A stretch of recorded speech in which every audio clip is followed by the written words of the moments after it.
All we are solving the questions of chapter 3, and in previous units, previous videos, you have already solved the questions of such chapter till the question number 9. Today we will talk about the question number 10 onward. What is the question number 10 in your NCERT exercise book? In your book, exercise question number 10 is asked with you, state 2 ways to prevent the rusting of iron. आप rusting से बचने की बात कह रहे हैं कि 2 तरीके बताइए। तो गैल्वेनाइजेशन के द्वारा आप रस्ट से बचा सकते हैं। गैल्वेनाइजेशन के अलावा alloy formation with chromium and निकल, आयरन पे रस्ट ज्यादा लगता है। आयरन पे आप क्रोमियम और निकल का जब एलॉय बना देते हैं, जैसा कि आपने पढ़ा है पहले, तो वो तो स्टेनलेस स्टील बन जाता है, तो रस्टिंग नहीं होती है। ये तो केमिकल प्रोसेस है। और इसके अलावा भी आपको जो फिजिकल प्रोसेस बताए गए हैं कि आप पेंटिंग कर दें, ग्रीस लगा दें, ऑयल कर दें, ऑयलिंग कर दें, तो oiling, greasing, painting, galvanization and alloy formation. Oiling first, greasing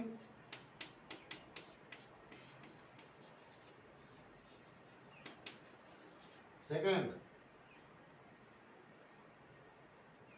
painting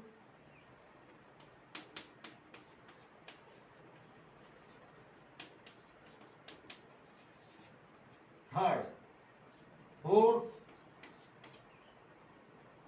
galvanization,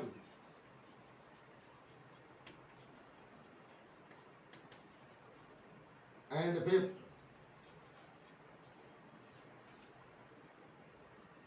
alloy formation.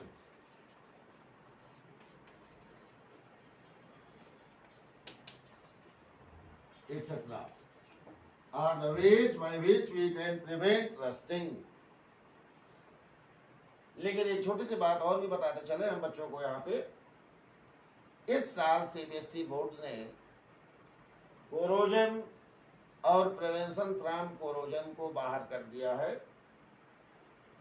इसलिए इसे आप जाने जरूर, लेकिन इस साल ये कोर्स के बाहर किया हुआ क्वेश्चन है, ये भी जाने, लेकिन फिर भी जानकारी रखना चाहिए, क्योंकि कोई चीज़ बोर्ड से बाहर करने का मतलब ये नहीं कि हमारे बार हमेशा के लिए बाहर हो गया है, आगे फिर आपको पढ़ना पड़ेगा। पढ़ लेंगे तो कोई बुरा नहीं है, लेकिन ये भी दिमाग में हमारा कफ़ा, ये हमारी ड्यूटी है कि मैं आपको ये भी बताता चलूँ कि at this year means in 2021 examination, 2021 examination 2021 में आप लोग अपेयर होने जा रहे हैं। CBSE board has announced that corrosion as well as prevention from corrosion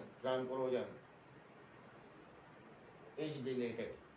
So this question is not so important for this year, not forever, for this year only.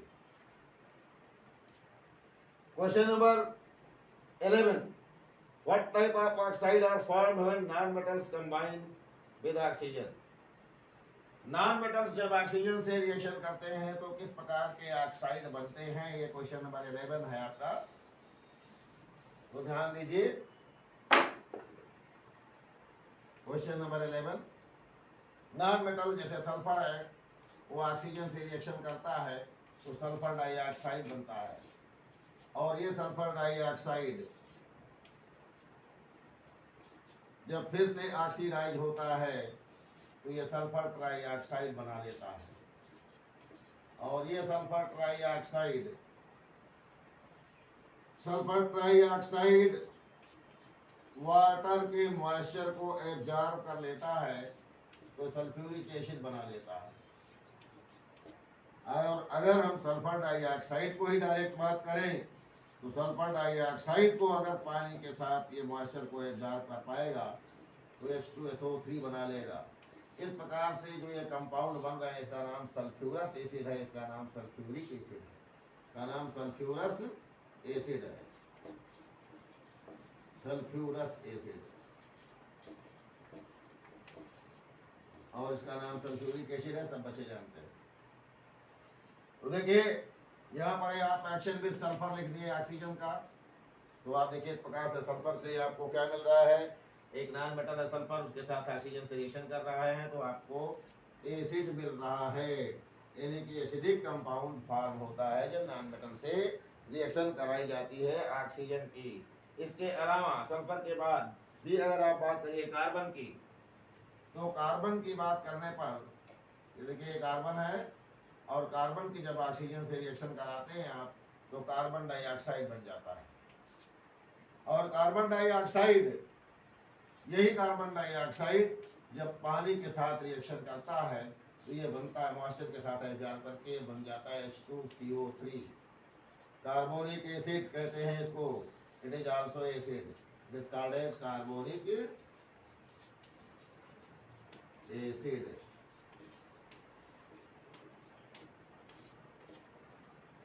Similarly nitrogen की बात अगर करें तो nitrogen, देखिए action with carbon की बात किया आपने, ऑक्सीजन का, ऑक्सीजन की बात कर रहे हैं, O2 की बात कर रहे हैं। एक्शन विद नाइट्रोजन, ये जो लिखते हैं ना इसको कहते हैं एक्शन विद, एक्शन विद पढ़ते हैं इसको। नाइट्रोजन की बात करिए तो अगर आप नाइट्रोजन की ऑक्सीजन से रिएक्शन कराएंगे तो आपको नाइट्रिक ऑक्साइड पहले मिलेगा, और नाइट्रिक ऑक्साइड जब ऑक्सीजन से रिएक्शन करता है तो ये बन जाता है नाइट्रोजन डाइऑक्साइड, और नाइट्रोजन डाइऑक्साइड जब रिएक्शन करता है इस पानी के साथ NO2 के साथ, तो ये बन जाता है HNO3 and HNO2, HNO3 plus HNO2।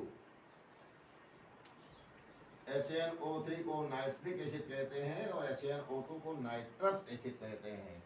इस प्रकार से आपने देखा कि नाइट्रोजन या कार्बन या सल्फर के साथ ऑक्सीजन की जब रिएक्शन होती है तो एंड प्रोडक्ट आपका है वो एक एसिड मिलता है, यानी कि आपका आंसर हो गया कि when non-metals react with oxygen forming their oxides and their the oxides of non-metals are generally acidic in nature, as you have already expressed on your blackboard.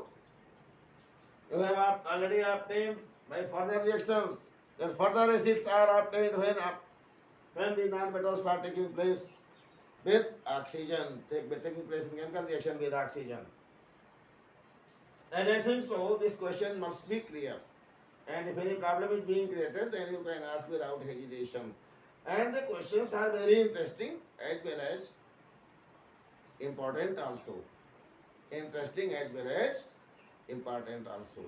So it is necessary for all the students that they must should revise all these questions and their solutions again and again. बार बार दोहराने की जरूरत है, ये board के paper के लिए बहुत ही important reactions हैं।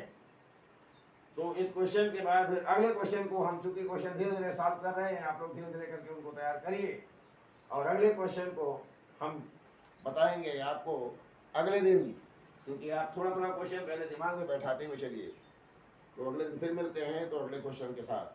Thank you very much, see you again.